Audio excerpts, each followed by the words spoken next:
आता पुढचं तिसरं प्रवचन आहे की गोपाळ काला. गोपाळ काला. अनेक वस्तू एकत्र आणणे म्हणजे काला करणे. निरनिराळ्या स्वभावाची, गुणदोषांची आणि आवडीनिवडीची अनेक माणसे एकत्र येणे म्हणजे त्याचा काला होणे. पण ज्या कालांत गोपाळ आला तो खरा गोड झाला. कालांत गोपाळ येणे जरूर आहे. आपला प्रपंच संबंध सृष्टींतला एक अंश आहे.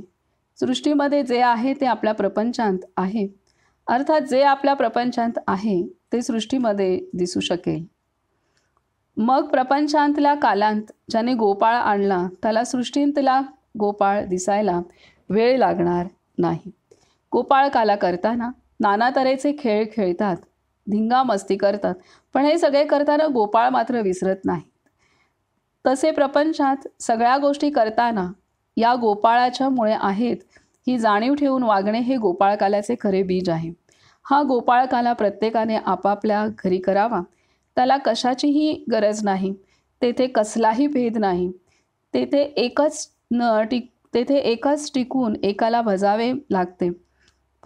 अनेकांत एकत्व पाहणे हे गोपाळकाल्याचे शेवटचे ध्येय आहे. सर्वानुभूती भगवंत पाहावा असा अनुभव ज्याला पाहिजे असेल त्याने आपल्या घरांत प्रत्येकांत भगवंत आहे ही जाणीव ठेवून वागावे. प्रत्येक कार्यांत गोपाळाचा हात आहे ही जाणीव ठेवून वागा, म्हणजे तो काला अति गोड होतो. पण जेथे काला आहे आणि गोपाळ नाही तेथे मात्र भांडण असते, तो गोड होत नाही. ज्याला आपला काला म्हणजे प्रपंच गोड व्हावासा वाटतो त्याने आपल्या घरांत भगवंत आणावा, तेथे गोपाळाला नांदवावा. गोपाळ बाळकृष्ण आहे, त्याला गंमत करून खेळवायला हवे की तो रमतो. तसे भगवंताची स्तुती करावी, त्याचे गोड नाव घ्यावे की तो गुंतून राहतो. भगवंताला गुंतवायला उत्तम सोपा मार्ग असेल तर भगवंताचे नाम घेणे होय. भगवंताला नामाहून वेगळे राहताच येत नाही. सगळ्यांनी नामस्मरण करा म्हणजे काला गोड झाल्याशिवाय राहणार नाही. आपल्या प्रपंचात गोपाळाचे स्मरण ठेवून राहा. तो प्रपंच गोड झाल्याशिवाय राहणार नाही, तो नित्याचा गोड होईल. किती सुंदर सांगितलंय गोपाळ काला. आता पुन्हा वाचू आपण. गोपाळ काला. अनेक वस्तू एकत्र आणणे म्हणजे काला करणे. निरनिराळ्या स्वभावाची, गुणदोषांची आणि आवडीनिवडीची अनेक माणसे एकत्र येणे म्हणजे त्याचा काला होणे. निरनिराळ्या स्वभावाची, गुणदोषांची आणि आवडीनिवडीची अनेक माणसे एकत्र येणे म्हणजे त्याचा काला होणे.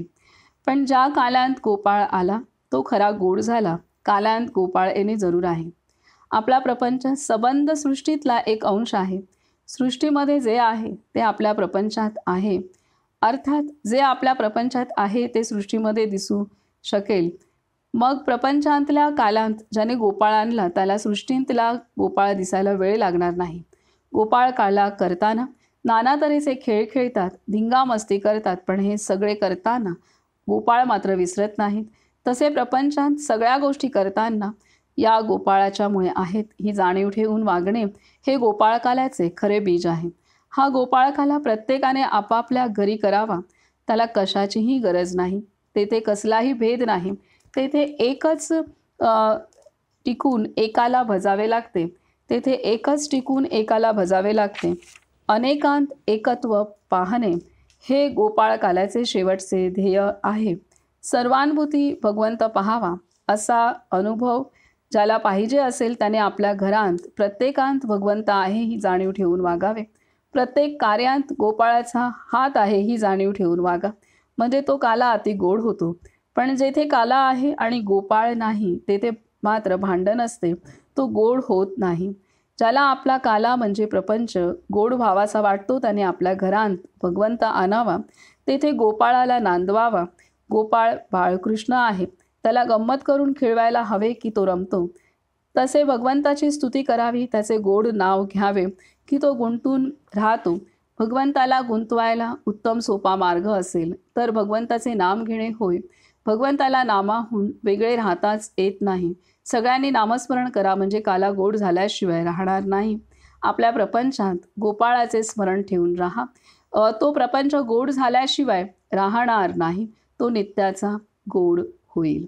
तर इथे गोपाळ काला सांगितलेला आहे. जसं रूपक कथामध्ये सुद्धा महाराजांनी आपणाला सांगितलेलं आहे की आपणाला बाह्यसृष्टीतील मूर्तींमध्ये तसंच प्राण्यांमध्ये, माणसांमध्ये भगवंत दिसतो. परंतु त्याहीपेक्षा महत्त्वाचं आहे की आपल्या अंतरी असलेल्या भगवंताचा अनुभव घेणं. आणि जेव्हा आपण आपल्या अंतरी असलेल्या भगवंताची अनुभूती घेतो, त्याच वेळेला खऱ्या अर्थाने आपण बाह्य जगतातील जे काही आपणाला दिसत आहे, ते तिथं आपण त्याची अनुभूती किंवा त्याच तो आहे हे आपण जाणवू शकतो. हे महत्त्वाचं आहे.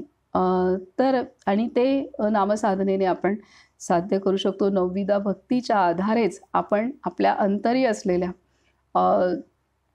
चैतन्याचा अनुभव घेऊ शकतो आणि तो आधी घेणं पहिलं महत्त्वाचं आहे. त्याचप्रमाणे अ, इथं आपल्या प्रपंचामध्ये सर्व स्वभाव, गुणधर्म असलेले जीव सर्व काही एकत्र आलेलो असतो. तो कालाच झालेला असतो. एकत्र सगळ्या गोष्टी जमा झालेल्या असतात आणि तिथं जर आपण गोपाळ आणला, तर तो गोपाळ कालाच होतो आणि तिथं गोपाळ म्हणजे तिथं जर आपण भगवंताचं अधिष्ठान आपल्या प्रपंचामध्ये आणलं, तर तो काला हा आनंदमय, सुखमय होतो आणि त्यालाच गोपाळ काला असं म्हणतात. जर तिथं गोपाळ नसेल, तर मग जो काला आहे तिथं वेगवेगळ्या स्वभाव धर्मांचे सगळेजण आलेले आहेतच एकत्र. मग काय तिथे अगदी कोण आई-वडील, मुलं, हाही भेद राहत नाही. नंतर जर तिथे भगवंत नसेल, तर मग अगदी आई-वडिलांच्या विरोधात पण मुलं जायला मागे-पुढे बघत नाहीत, कारण तिथे गोपाळ नसतो. तर ही गोष्ट आहे. मग आता जिथं आई-वडिलांच्याच विरोधात मुलं असतील, तर अन्य नात्यांचं त्यांना काय मोल असणार आहे. तर इथं महाराजांनी आपल्याला खूप सुंदर रीतीने सांगितलं आहे, की ज्या प्रपंचामध्ये गोपाळ येतो, तिथं गोपाळकाला होतो आणि तिथं सर्व काही आनंदाने नांदतं आणि जिथं गोपाळ नसतो तिथं भांडण तंटा हे ठरलेलंच आहे. तर हे इथे आपणाला स्पष्ट सांगितलेलं आहे आणि त्यासाठी त्यांनी युक्ती पण आपणाला दिलेली आहे, की हे कसं शक्य होईल? आपण आपल्या प्रपंचात गोपाळ कसा आणायचा? आपला काला जो आहे प्रपंचाचा, तर तिथं गोपाळ कसा आणायचा? तर आपण प्रत्येकामध्ये जे आहे, प्रत्येकामध्ये भगवंत आहे, प्रत्येकामध्ये तो गोपाळ आहे, प्रत्येकामध्ये तो राम आहे, हे आपण पाहण्याची दृष्टी ठेवणं आणि प्रत्येक ज्या घटना घडतात त्यामध्ये त्याच्या इच्छेने घडता आहेत, ही दृष्टी जर आपण ठेवली, तर आपल्या प्रपंचात तो गोपाळ आला, हे आहे. आता इथं महत्त्वाचं येईल, की ही दृष्टी आपली असेल, पण दुसऱ्यांची नसेल, तर काय करायचं? तर इथे दुसऱ्यांनी दृष्टी ठेवायची सांगितलेलंच नाही आहे. इथे आपणच ठेवण्याची सांगितलेलं आहे. त्यामुळे इथे दुसऱ्यांनी ही दृष्टी ठेवणं, त्यांनी ठेवू नाही तर नाही ठेवू ह्याने काही फरक पडत नाही आणि आपण ठेवणं ह्याने मात्र भरपूर काही फरक पडू शकतो. हे महत्त्वाचं आहे. कारण प्रत्येकाला हे शिकवण मिळणं, प्रत्येकाला जीवनात संत येणं हे तेवढं काही सहज शक्य बाजारातून भाजी आणतो तितकं साधे काम नाही आहे. तर त्याच्यामुळे आपल्या जीवनात संत आलेले आहेत, आपल्याला ह्या शिकवणी मिळालेल्या आहेत. तर आपल्याला मिळाल्या तर आपलं काम आहे हे आणि इतरांच्या जीवनात आलेत किंवा नाही आलेत, तर जेव्हा येतील तेव्हा काय घडेल हे प्रत्येकाचा भाग आहे.